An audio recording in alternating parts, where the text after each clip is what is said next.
Temps un peu humide dans cette journée du 17 juin 2026, 27 degrés à Cotonou. Mesdames et messieurs, bonjour les titres. Accès à l'eau potable dans la commune de Zé. Plusieurs efforts du gouvernement dans ce sens ont ciblé les établissements scolaires. Une équipe de la rédaction a fait le constat. Le reportage à suivre dans cette édition. On revient toujours dans ce journal sur la célébration de l'édition 2026 de la journée de l'arbre dans le département des Collines. C'est la commune de Banté qui a abrité les manifestations, les précisions assurées. Puis le mondial se poursuit avec plusieurs matchs à l'affiche ce mercredi. Mais en attendant, la journée du mardi était riche en émotions pour les amoureux du cuiron. Les détails dans un instant.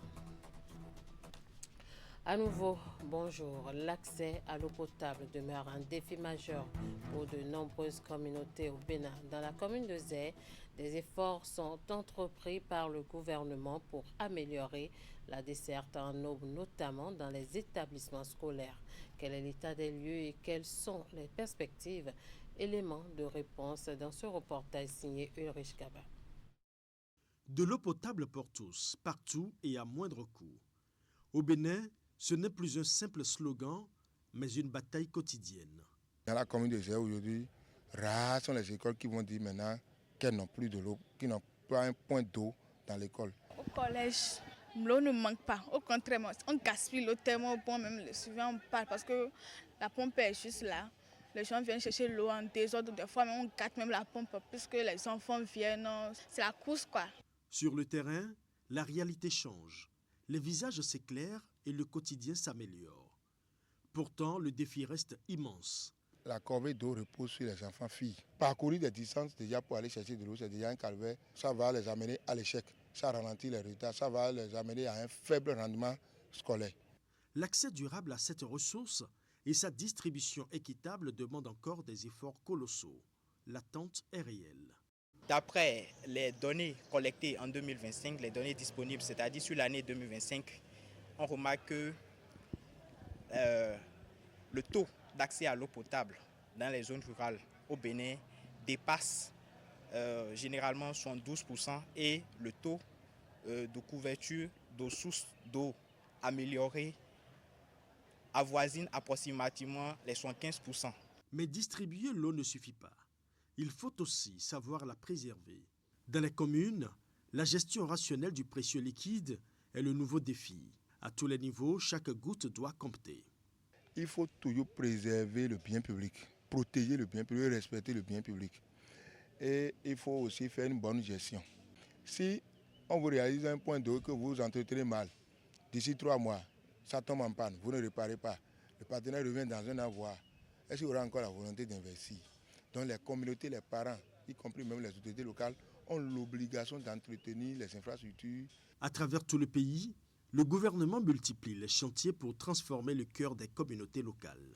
Quand les ouvrages sont neufs et qu'il n'y a pas de panne, bon, ça marche. Mais une fois que vous avez une panne, une grosse panne, que personne ne peut réparer, que l'argent qui est dans la caisse, on ne sait pas comment c'est géré, l'ouvrage est abandonné. Le conseil des venus passés, ils ont débloqué un gros sou pour gérer les questions d'eau et d'électricité. Donc, il y a déjà une continuité des actions du président Parti Talon. Ils vont continuer sous cette forme et nous aurons accès de grands châteaux, de grands sahèbs. De l'eau potable, de l'eau pour tous, l'exécutif béninois en fait sa priorité absolue à travers des projets structurants. Mais ce ne sont pas de simples infrastructures. Ce sont des projets de vie pour les populations d'aujourd'hui et les générations de demain. Sensibilisation et éducation citoyenne au profit des populations à la base sur l'amélioration du mode de vie, c'est l'autre mission des relais communautaires à Banikwara. À travers des causeries éducatives tenues dans les quartiers et les villages, ils éduquent également les populations au respect des droits des enfants. Une de nos équipes de tournage a vécu en direct une séance de causerie éducative. On va retrouver Ulrich Gaba. Voici comment se présentent les séances éducatives animées par les relais communautaires. Les femmes réunies sous un arbre chantent, dansent, mais aussi apprennent. Et elles se font également sensibiliser.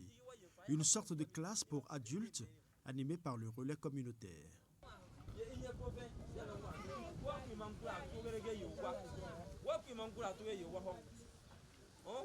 Chaque mois, nous avions des causeries à faire. Et dans ces causeries, avec la population, nous arriverons à choisir des problèmes pertinents.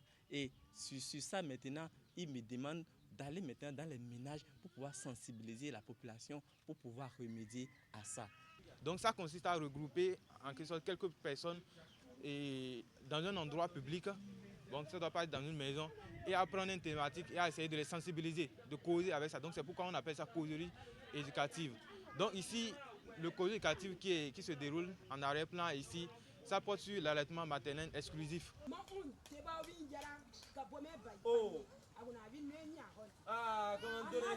Les causeries éducatives sont animées de façon participative en langue locale. L'objectif est de permettre aux femmes de mieux comprendre la portée du message véhiculé. Ces causeries éducatives sont souvent nourries d'ovations spéciales pour stimuler les meilleures interventions.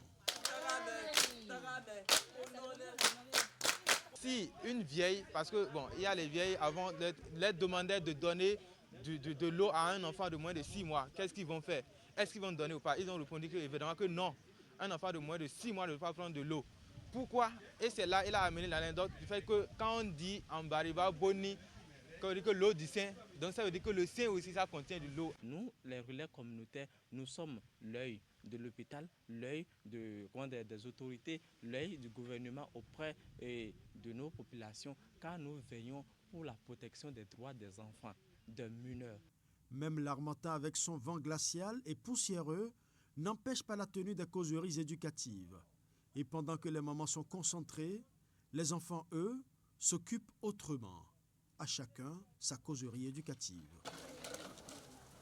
La Fédération des caisses d'épargne et de crédit agricole mutuel du Bénin, FECAM Bénin, a rendu un hommage à 29 de ses agents administratifs admis à la retraite au cours d'une soirée de gala organisée le 11 juin 2026 à Kandy. L'institution a célébré le parcours et les années de service de ses travailleurs à travers la remise de présents symboliques. Un geste de reconnaissance qui témoigne de l'attachement de la FECAM Bénin à la valorisation de ses ressources humaines et à la préservation de la mémoire institutionnelle. Reportage Akilas Tako, Sokrata Dantolé. Après plusieurs années de loyaux services au sein de la FECAM Bénin, 29 agents admis à la retraite ont été célébrés au cours d'une cérémonie organisée en leur honneur. L'événement, marqué par la remise de cadeaux et de distinctions symboliques, a permis à l'institution de témoigner sa reconnaissance à ses travailleurs pour leur engagement et leur contribution au développement du réseau. Pour ces nombreux sacrifices consentis, la FECAM Bénin vous en est reconnaissante. Chers nouveaux retraités, je vous exhorte à ne jamais oublier cette nouvelle étape de votre vie qui est pleine de promesses. Réunis en présence des responsables de l'institution, de leurs collègues et de leurs proches, les récipiendaires ont reçu divers présents en guise de remerciement pour leurs efforts consentis tout au long de leur carrière. À travers cette initiative, la FECAM Bénin entend valoriser le capital humain qui a contribué à son rayonnement et à sa croissance au fil des années. Émus par cette marque d'attention, les bénéficiaires ont exprimé leur gratitude à l'endroit de l'institution. Nous vous exprimons notre gratitude pour votre soutien continu tout au long de notre carrière. Notre départ à la retraite n'est pas un adieu. Nous serons disponibles à l'appel de la FECAM Bénin pour partager nos expériences avec la jeune génération. Cette cérémonie empreinte d'émotion et de convivialité traduit la volonté de la FECAM Bénin de maintenir les liens forts avec ses anciens collaborateurs et de promouvoir une culture de reconnaissance envers ceux qui ont consacré une partie importante de leur vie professionnelle à son développement. On revient comme annoncé en titre sur l'édition 2026 de la Journée nationale de l'arbre dans les collines. Responsables en charge des eaux, forêts et chasses et bien d'autres ont sacrifié à la tradition de la mise en terre de plants. Officiellement pour le compte du département, les manifestations se sont tenues au collège d'enseignement général de Okuta-Ossé dans la commune de Bantay. Hélène Amonso. Mobilisation régionale au collège Okuta-Ose à Pira dans la commune de Banté. Avec ses apprenants, autorités communales et départementales commémorent la 42e journée nationale de l'arbre. L'édition 2026 est couplée à la campagne nationale de reboisement et se tient autour du thème « Enfants ambassadeurs des forêts, engagés pour un Bénin verdoyant ». La thématique justifie le choix du cadre scolaire pour le lancement des différentes activités en faveur du couvert végétal. Pour notre commune, cette célébration revêt une importance toute particulière. Je puis vous rassurer que la mairie demeure pleinement engagée dans l'accompagnement de toutes les initiatives visant à la protection de l'environnement, à la promotion des comportements écologiques responsables. Le département des collines est confronté notamment à la déforestation, les feux de végétation, l'exploitation abusive du bois pour l'énergie, l'érosion des sols et autres. Malgré les actions précédemment consenties, il faudra plus d'efforts afin de réussir à restaurer le couvert végétal. Je voudrais, pour rester collé au thème de cette année, exhorter les parents et les éducateurs de tous ordres à régulièrement entretenir les enfants sur les fonctions de l'arbre et des forêts. Les parents et éducateurs doivent aussi transmettre aux enfants des gestes simples et éco-responsables. L'avenir de notre pays dépend de notre capacité à préserver aujourd'hui les ressources dont dépendront les générations futures. Je vous invite donc à faire de cette 42e édition de la Journée nationale de l'arbre une véritable campagne de mobilisation générale en faveur du reboisement et de la restauration de nos écosystèmes. L'implication des enfants constitue une stratégie pour préparer la relève aux questions environnementales et éco-citoyennes. Après la mise en terre des plans sur ce site, les autorités ont prévu visiter d'autres espaces pour le même geste. Sont également prévues des initiatives d'entretien et de sensibilisation grand public. À Savalo, toujours dans le département des collines, des femmes de Kwataba réunies en association font des merveilles dans la fabrication des marmites traditionnelles. Elles sont cependant confrontées à des difficultés dans leur travail. La matière première est constamment en rupture. Une équipe de Canal 3 est allée à leur rencontre. Suivez plus tôt. Ici, le travail se fait essentiellement à la main. Des mains habiles pour modeler l'argile. C'est un travail de plusieurs heures, voire de plusieurs jours, et qui nécessite attention, souplesse et agilité. Réunies en association, les femmes potières de Kwataba font partie de cette longue lignée de potières traditionnelles. La connaissance ici est transmise de mère en fille.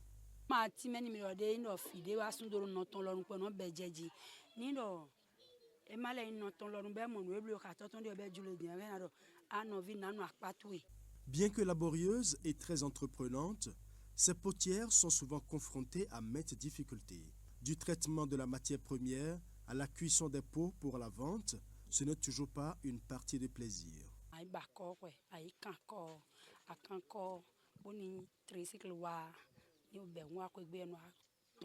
Quantité de bar de bonazan bon rosinji rosinji ya blo quelque temps aller voir rosinji pas de mon ko no abobo e bobo lo de nya de wo mi mone no wo mi no nya de wo e no abo wo mi no abedo seji wo mi bedo seji lo mi no aso ni mi so e no abo chile wa me mo no bo wa no do ken mi mo ken de ro come en choki jen come sin ken akege ko sin ken.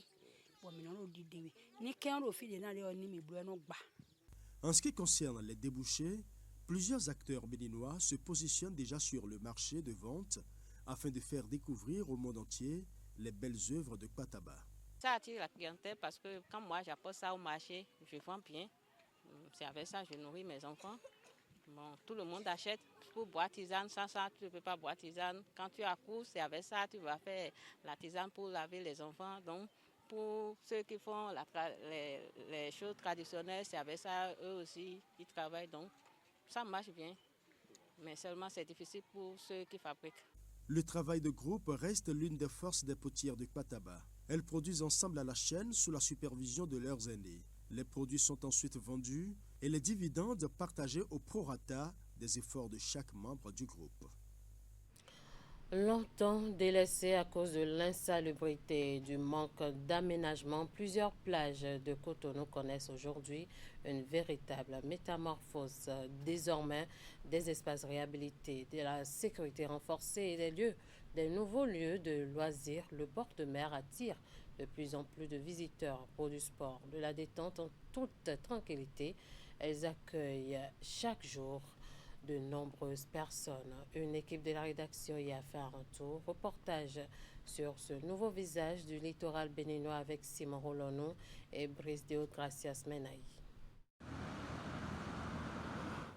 Des chaussées bien dressées, des trottoirs bien aménagés. De Togben à Fidjrosé, le littoral affiche désormais un visage plus rayonnant.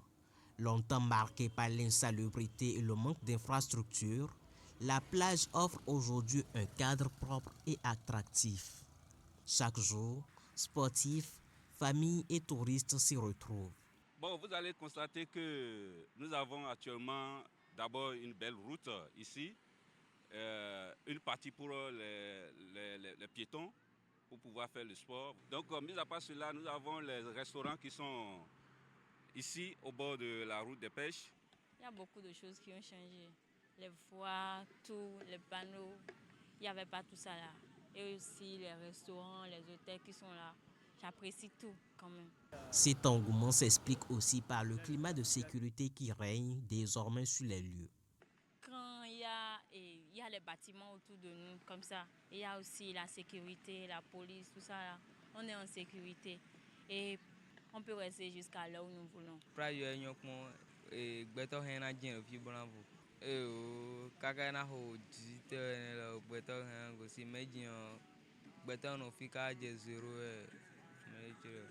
À Akpakpa-Dodome, le long de la corniche, le constat est le même. Les nouveaux aménagements favorisent les loisirs comme le roller et le skateboard. Le fait qu'ils ont réaménagé la corniche, ça facilite mes activités de roller, moi. Ça facilite aussi le footing pour ceux qui veulent maintenir le physique. Ce que moi j'ai à dire, si les autorités ou bien ceux qui ont fait tout ce travail-là, si peut encore, parce que je vois qu'il y a encore l'espace beaucoup à la corniche ici. Donc s'il peut encore nous grandir ça, puis ça serait un peu grand, là on va commencer encore les trucs là-bas, c'est trop petit pour nous, c'est pourquoi les gens sont en train de se loyer. Entre détente et pratiques sportives, dans une ambiance sécurisée à Cotonou, plus que jamais, les plages se transforment en attractions irrésistibles et véritables espaces de convivialité.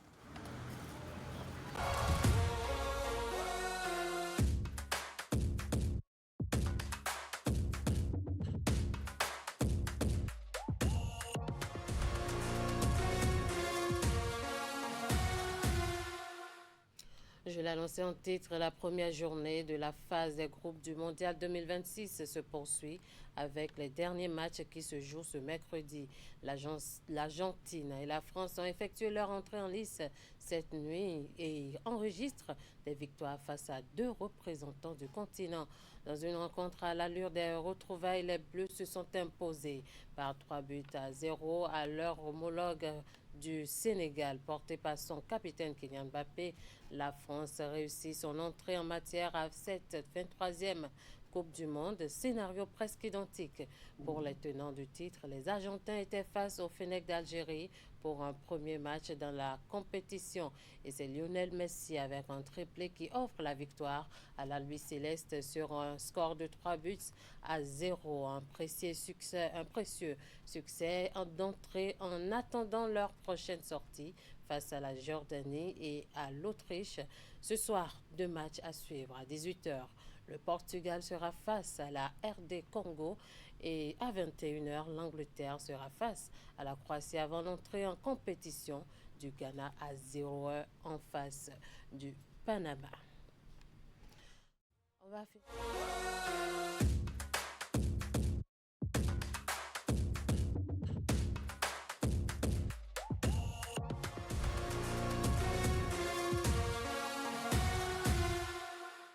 On va boucler cette édition sur une note toujours sportive. Lancement officiel de la phase de zone des jeux universitaires pour la zone 2.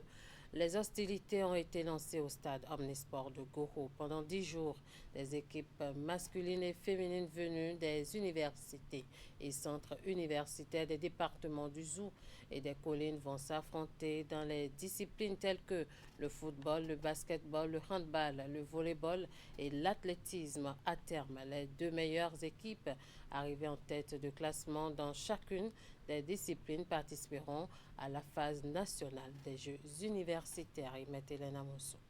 10 jours de compétition, de brassage et de révélation de talents à travers le territoire national. L'Office béninois du sport scolaire et universitaire OBSU active ainsi l'édition 2026 des phases de zone des Jeux universitaires.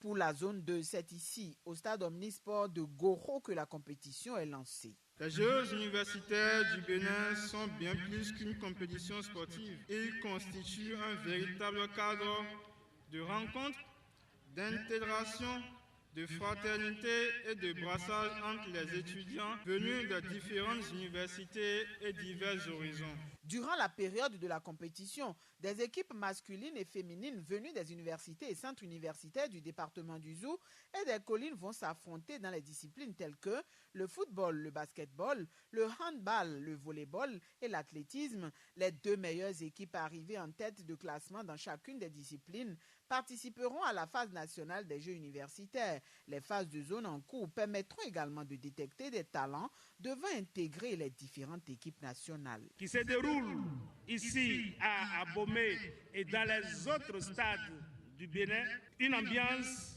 de convivialité, de sécurité et empreinte de fraternité, et qu'elle relève les talents qui porteront haut les couleurs de nos établissements supérieurs. Chers athlètes, faites-nous rêver et vivre des émotions et sensations fortes dans le fair play et la discipline, aussi bien sur les aires de jeu, envers les arbitres et l'encadrement technique, ainsi que le comité d'organisation qui se mobilise pour la réussite de ces Jeux. L'Office béninois du sport scolaire universitaire OBSU, organisateur de cette compétition, est appuyé par les centres des œuvres universitaires des différents campus, ainsi que le ministère de l'Enseignement supérieur. Merci de nous avoir suivis. Merci à toute l'équipe de rédaction, de réalisation et de diffusion. Restez avec nous pour la suite de nos programmes.